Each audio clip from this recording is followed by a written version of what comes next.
Okay, so it is time again for us to be discussing some viewership numbers, interest in the sport. It's, of course, like hot topic for F1 right now.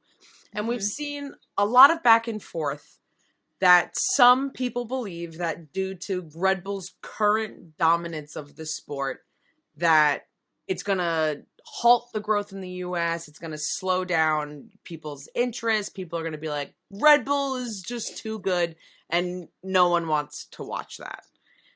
I go kind of back and forth on if that's like legitimate and more just based on how angry I am of Red Bull winning, but that's just my personal feud with it. So you are the numbers person. You love looking at the data of viewership and everything. What can you tell us? Is this like a real reason for people to be worried? Is Red Bull's dominance of F1 right now going to suddenly like halt this growth of interest and this spike? So it's interesting because there has been so much panic, as you're saying. And the data right now that I publicly have access to does say no, that it's not halting interest. And I'm going to run through some of that data. But I will point out before I do this that it is totally normal and natural if you are personally panicked about it. I'm not a Red Bull fan. If we have to do 10 years of Red Bull dominance, I understand you. I feel you if that's not fun. But the numbers show the opposite trend. So this seems to be, on the surface, a lot of F1 media needing something to talk about and being admittedly worried probably for themselves. So remember that if interest goes down, money the media is making also goes down. They're together. So if they're talking about interest going down, it comes from a place of internal panic. Mm-hmm. I think it's important to note that does play a role in this. So I looked at two different things. I looked at US in particular. All of this that I'm going to talk about is the United States, because the United States is this big growing market. So we have an interesting baseline, and then we have a growth. So we can see if F1 is going back to that norm. And I'm going to look at US viewership numbers on ESPN, and I'm going to look at Google Trends data. So Google Trends tells us the search numbers, essentially. How many people are searching for things related to F1? Quick refresher and reminder. 2019, 2020, the beginning of 2019, Ferrari was doing okay, and then they did their Ferrari thing, and Mercedes won. But we are in the middle of a Mercedes dominant era. 2020, Mercedes wins pretty dominantly. 2021, we all know what happened with Max and Lewis. And then last year, we had Ferrari spike at the beginning of the year, and then Red Bull dominance, basically, from the Miami GP on. And then this year, we have clear Red Bull dominance at the top of the sport. But there's a ton of other exciting things going on. I remind you of all this because we're going to look at 2019 numbers. 2020, there was a pandemic. I don't have any good representative data, so we've chucked it out because we were all locked in our homes, and races happened at weird times. And then we're going to look at 2021, which everyone references as the most competitive year F1 has had in modern history, and then last year, and then this year. So we're going to look at those 4 years. So for US viewership numbers, year over year, Bahrain is flat. Like flat viewership, same amount of people watch this year as last year. And if you think of the start of the season last year, we're coming off Abu Dhabi, we have a new regulation set, and Ferrari was good, which is a magical storm for F1. This is F1's, oh my gosh moment. There could not have been more going on for them to have great beginning of 2022 season numbers. So if we're starting 2023 and they're flat in viewership year over year, that's a huge win. Then you have Saudi Arabia, and viewership was actually up. The race was up 5% viewership year over year. But you could say, hey, it's only the second race. No one knew Red Bull was going to be dominant. So I would say the first real test of is Red Bull's dominance going to have an effect on US interest in watching the race was the Australian GP. Now, the Australian GP takes place in the middle of the night, and viewership was flat. So if for viewership numbers, if Red Bull's dominance was going to affect anything, it would probably be people staying up on the East Coast watching F1 from 1 to 4 a.m., particularly with that red flag and all the chaos. But yet viewership was flat. So viewership numbers aren't everything. They're only giving us ESPN cable numbers. That doesn't tell us F1 TV, but that's a good sign early on. So that's when I moved over to Google Trends, and I was like, okay, what is the search interest? Now, search interest doesn't always equate to avid fans, but it does give you a good pulse on how ingrained in like general pop culture and the zeitgeist, and like how much is F1 being discussed overall, because it's the amount of people searching for things. Mm-hmm. Now, it also means that the peak of search interest was the start of the 2022 opener last year. It was the highest that it's been in the last 5 years, was the start of last season. It was people searching for the new regulation information. It was people searching to see what happened at the fallout of Abu Dhabi, because not everyone follows it as closely as we do. There was, again, beginning of 2022, peak. I want to point out, a lot of people are Googling Formula One things related to Formula One, and you're able to see that in Google Trends. Right. Really cool. By the way, trends.google.com. You can type in anything. It's really awesome.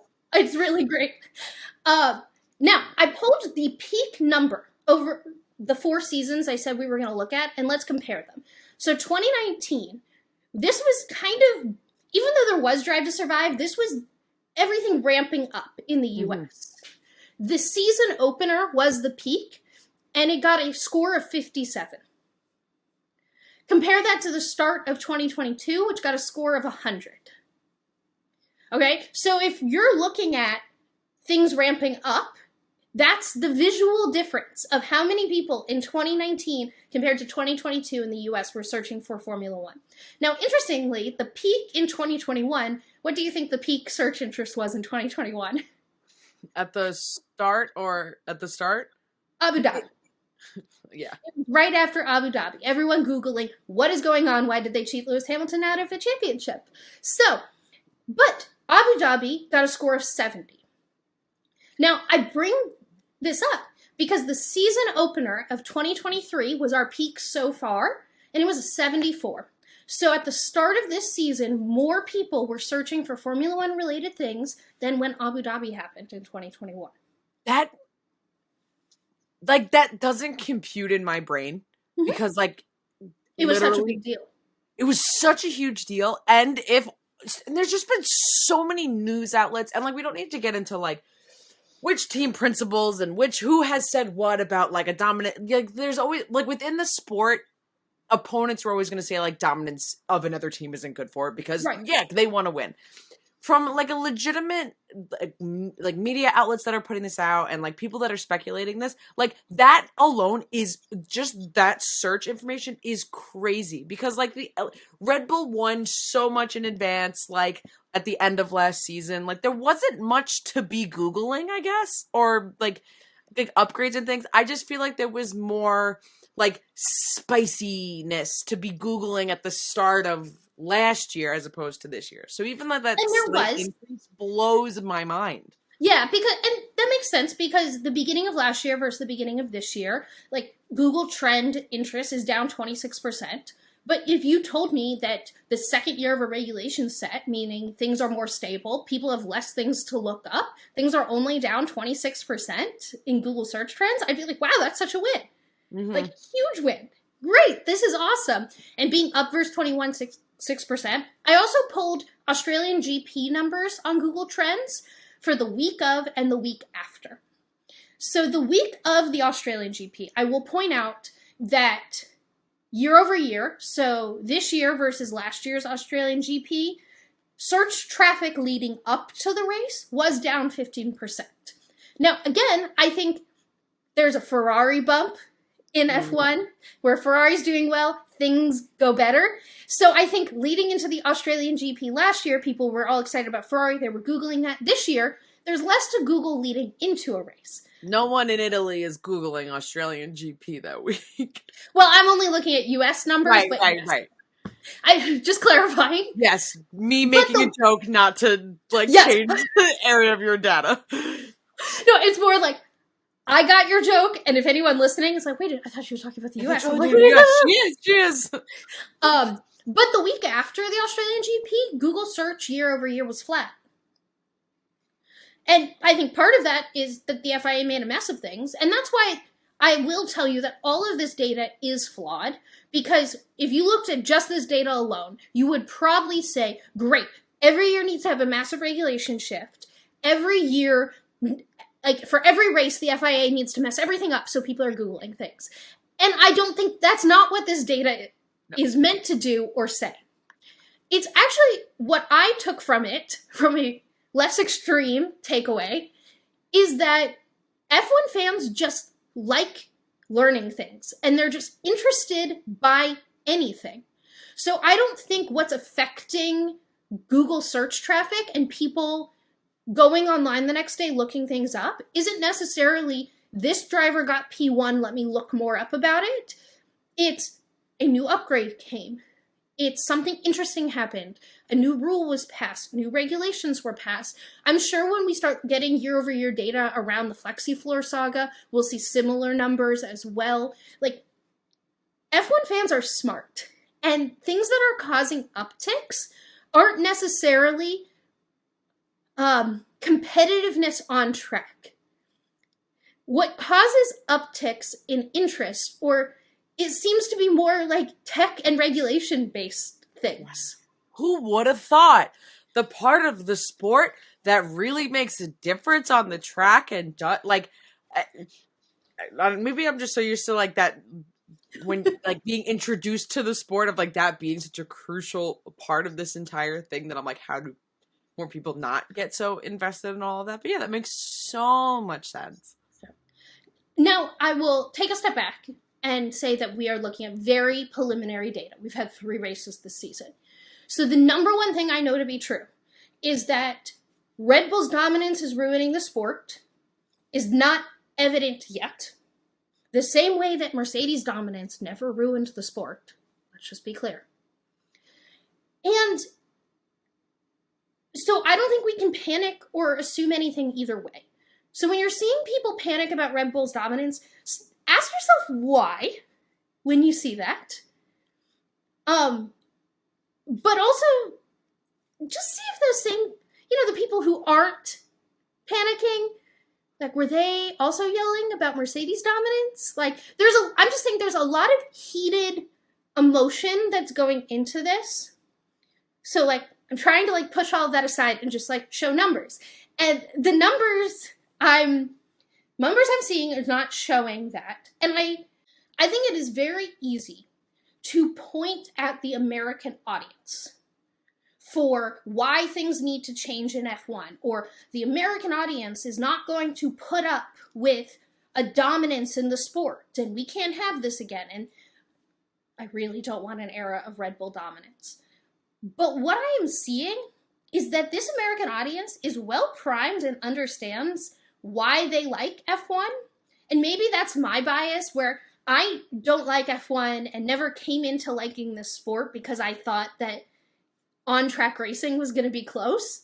I thought 2021 was a crazy anomaly, and it was really fun to watch up until a certain second. But nothing that's going on right now makes me less interested in the sport. So it's interesting. If you are listening to a non-American say Americans won't like this version of F1, ask them how they know that and what their data is. Because I genuinely would like to know what that data is and what they're looking at, because I'm not seeing it. And if, like, this is all pointing fingers at US viewership, or American viewership, interest in the sport, everything like that, it's not like American sports are unfamiliar to, like, certain teams having, like, a sense of dominance for, like, a certain period of time, like, in a sport. Like, if you want to look at the Golden State Warriors or the Patriots, or just, like there's Lakers. so many... The Lakers, like, there's so many. Sorry, I needed to include one of your teams. I don't have any, but yes. And I was like, there's so many that you could name, but it's not like this is like an unfamiliar thing. If anything, maybe I feel like American fans would be more familiar to like, a team that like has figured it out and there's a system and it's working, and like it unfortunately kind of feels familiar, at least in this scenario. Now, if this was Mercedes, I would not say it feels unfortunate. Would feel pretty great. But I don't think this would be I would never have seen this as a reason that Americans would stop watching. Right. I mean, I think some of the things I didn't pull, but I talk a lot about on some of the videos we do on other social channels, like motorsports is not growing in all of the United States. Only F1 is as well. So it's also not just inherently like, well, all motorsports is growing, and so F1 is growing, and oh, that will go away because they're going to find something else more interesting. Like, no, only F1 is growing as well. So there's clearly something about F1 that people are interested in, and I don't think, based on this data, that it was 2021. I think most American fans who are still here after last season, because what we're forgetting is that last season, Red Bull was incredibly dominant. With the exception of the first 3 races of the season, right. Red Bull was unbelievably dominant all season. So we've, as an American, very vested audience, have gone through a season like this already. I don't know. I find the framing of this conversation very interesting. I will also throw out that Toto has been quoted saying that he doesn't think it's bad for the sport, which is just fantastic in contrast to the amount of kicking and screaming Christian Horner did for many years. What a juxtaposition. It's If this is your first episode, by the way, Lewis Hamilton fans, Mercedes fans. Who's Lewis? I've never heard of that man before in my whole life. Just kidding. So I actually think that I hope provides more interest and validity to the fact that we're saying that we don't have less interest in F1 just because Red Bull is dominating. And I've pulled all the data that is publicly available to prove that Americans do not have less interest, even though I would love to sit here and kick and scream and cry about how I don't want Red Bull to enter their dominance era. The numbers tell us otherwise, but I still don't want them to win. No. It all comes.